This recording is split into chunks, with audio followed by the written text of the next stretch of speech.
Hi guys, in this video you will learn how to download Steam on Windows PC and laptop. To download Steam on your Windows PC, here's what you're going to do.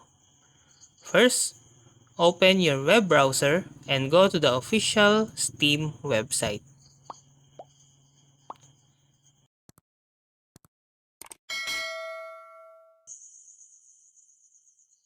As you can see here in the Google search, it will automatically be on the first search link on Google.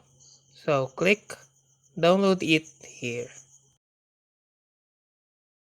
Then click on the Install Steam button, usually located at the top right corner of the page. Once the download is complete, run the installer.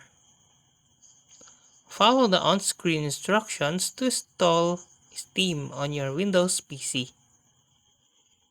After the installation is finished, launch Steam and create a new account or log in if you already have one. You can now browse and download games from the Steam store.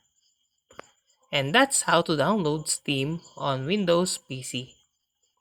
If you like this video, please click the like and subscribe and ring the bell icon to notify you to our next video. Thank you for watching.